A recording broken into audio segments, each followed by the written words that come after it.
اور کبھی اپنی ساس سے اور کبھی اپنے شوہر سے بھی۔ اب جب نہیں بنتی ہے تو شوہر کا ہی سہارا ہوتا ہے بیوی کو، تو شوہر کیا کرتا ہے؟ شوہر اکثر اوقات اپنی بہنوں اور اپنی ماں کے پیچھے لگ کے جنت کی خوب پٹائی بھی لگاتا ہے، اور یہ روٹین بن چکی ہے۔ اب جناب جب بھی یہ لاہور جاتی ہے ناراض ہو کے، تو عثمان بڑا تیز ہے، عثمان بچے پکڑ کے گھر بٹھا لیتا ہے، اور نیت یہ ہوتی ہے کہ ماں تو بچوں کے پیچھے بھاگتی ہے تو یہ بھی بھاگے گی پیچھے کو، لہٰذا وہ بچے گھر پر رکھ لیتا ہے۔ پھر واپس آتی ہے، جنت کے دل نہیں لگتا اس کا ماں جو ہے، اور یہ سلسلہ کوئی ایک آدھ دفعہ نہیں، لگاتار جاری رہتا ہے۔ اب چونکہ یہ مار پیٹ تو روٹین بن چکی تھی، تو پھر ماں نے اپنے شوہر کو، جو کہ سعودی عرب ہوتے ہیں، ان کو ساری بات تفصیل سے جب بتائی تو وہ پریشان ہو گئے۔ انہوں نے کہا میں نے تو رشتہ اس لیے کیا تھا کہ راشد بڑا اچھا بندہ ہے، مجھے کیا پتا تھا کہ یہ ایسا ہے اس کا بیٹا، مجھے جانچ پڑتال کر لینی چاہیے تھی۔ اب سنیں، نند کا نام ہے آمنہ،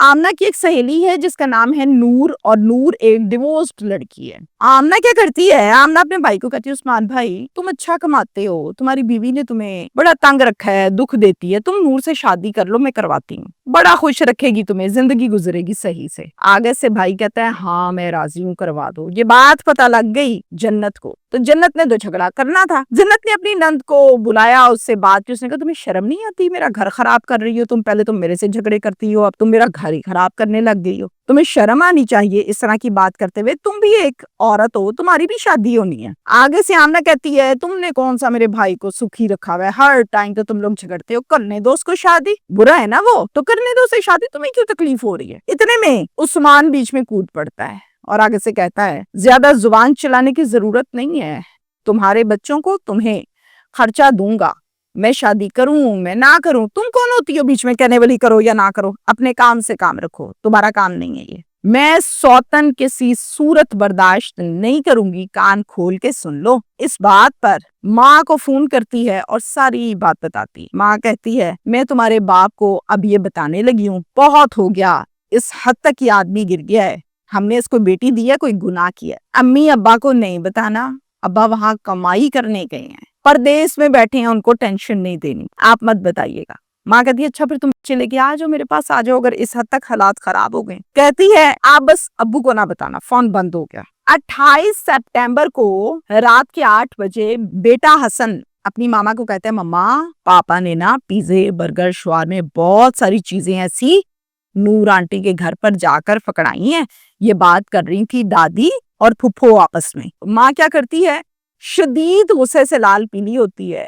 جب شوہر آتا ہے گھر، جھگڑا شروع، تم یہاں تو روٹی کے پیسے پورے نہیں کرتے، وہاں تم پیزے برگر شوارمے پہنچاتے ہو، یہ کیا تماشا لگا رکھا ہے تم نے؟ تمہیں نہیں پتا کہ یہ غلط بات ہے، تمہارے بچے ہیں کھانے والے۔ یہ کہنے کی دیر تھی کہ عثمان نے اس کو مارنا شروع کر دیا، ساس بھی آ گئی، نندے بھی آ گئی، سب نے مل کر اس کو بہت مارا پیٹا۔ نندوں نے اور ساس نے یہ کہا کہ آج اس کا پکا کام کرو، اس کو چھوٹی موٹی پھینٹی اثر نہیں کرتی۔ توبہ استغفار۔ عثمان نے اسی ٹائم کال کی اپنے رشتہ داروں میں سے 3 آدمیوں کو، جاوید، خالد اور تیسرا مقصود، اور ان کو بلا لیا گھر، وہ تینوں آ گئے۔ اب جاوید اور مقصود نے جنت کے ساتھ زیادتی کی، شوہر کے سامنے، شوہر نے کروائی اور دونوں بچوں نے آنکھوں سے دیکھا، اور پھر ساتھ میں شدید تشدد کا نشانہ بھی بنایا۔ جب حسن یہ سب کچھ دیکھ رہا تھا کہ میری ماں کے ساتھ کیا ہو رہا ہے، تو وہ بھاگ کے ماں کے پاس آتا، باپ تھپڑ لگاتا، گالی دیتا اور دھکا دے کر پیچھے کر دیتا۔ یہ ظلم، یہ قیامت کا سماج چلتا رہا، اور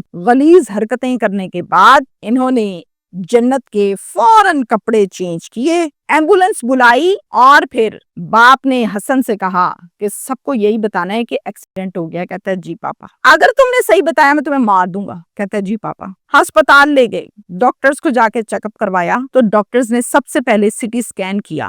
سٹی اسکین کی جیسے رپورٹ آئی تو ڈاکٹرز نے یہ کہا کہ اس کی حالت زیادہ سیریس ہے، لاہور کے جنرل ہسپتال فوراً لے جائیں، یہاں علاج ممکن نہیں۔ اٹھایا اور شیخوپورہ سے لاہور کے جنرل ہسپتال لے کر آئے ایمبولنس میں اور داخل کروایا۔ ڈاکٹرز نے ٹریٹمنٹ کا آغاز کیا اور عثمان نے اپنے سسرال میں فون کر کے بتایا کہ جنت کا ایکسیڈنٹ ہو گیا ہے، ہسپتال پہنچے۔ میں پہلے شیخوپورہ کے ہسپتال لے کر گیا، انہوں نے لاہور بھیجا، تو میں اب لاہور لے آیا ہوں۔ اب یہ ساری فیملی وہاں پہنچ چکی تھی۔ ڈاکٹرز نے پوچھا مریض کے ساتھ کون ہے، تو بتایا کہ میں ہوں۔ ڈاکٹرز نے کہا کہ کیا ہوا ہے اس پیشنٹ کو؟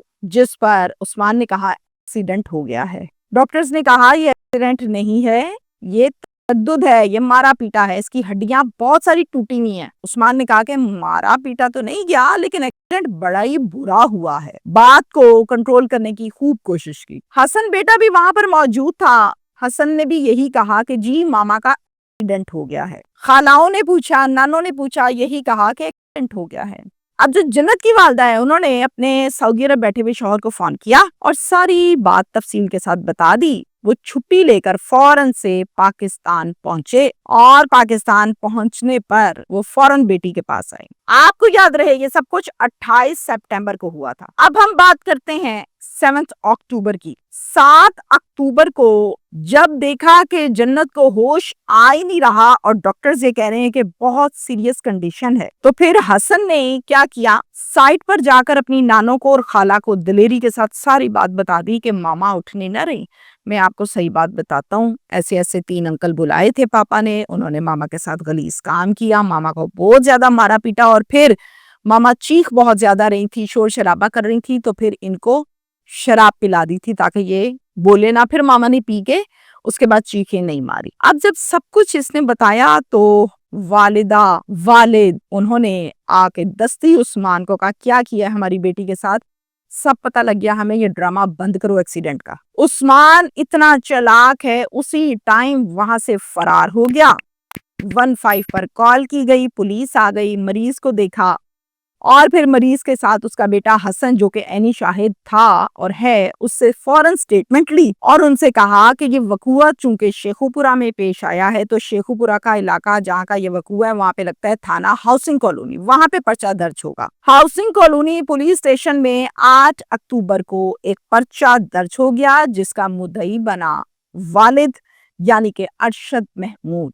اب اس میں جو ملزم نامزد کروائے گئے وہ تھے، سنیے، زہرا بی بی ساس، شوہر عثمان، آمنہ نند، ارم نند۔ آگے جو رشتہ دار آئے تھے وہ تھے ایک مقصود، ایک خالد اور ایک جاوید۔ یہ 7 کے 7 لوگ نامزد کیے گئے، جن میں سے مقصود اور جاوید کے متعلق FIR میں یہ بھی درج کیا گیا ہے کہ انہوں نے جنت کے ساتھ زیادتی بھی کی ہے۔ تمام کے تمام ملزمان اب تک فرار ہیں۔ پولیس کا یہ کہنا ہے کہ بہت جلد گرفتار کر لیں گے لیکن ابھی تک گرفتار ہوئے نہیں ہیں۔ دونوں بچے ننیال کے پاس ہیں، یعنی منت بیٹی اور حسن بیٹا، جبکہ ماں ان کی زندگی اور موت کی جنگ لڑ رہی ہے جنرل ہسپتال کے ICU میں۔ فیملی یہ مطالبہ کرتی ہے کہ ہمیں انصاف چاہیے، مریم نواز صاحبہ سے ریکویسٹ کرتی ہے کہ ہمیں انصاف چاہیے، ہمارے ملزمان کو فوراً سے گرفتار کیا جائے۔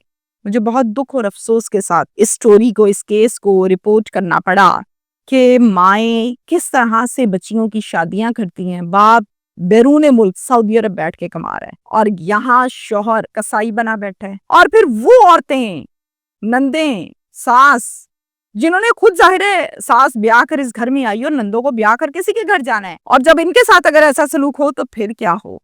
تو انسان کو ہمیشہ حدود و قیود میں رہنا چاہیے، ظلم اس حد تک نہیں کرنا چاہیے کہ اس کا اینڈ ہو جائے اور حالات یہاں تک آ جائیں کہ کسی کی زندگی جانے کا خدشہ پیدا ہو جائے۔ توبہ استغفار۔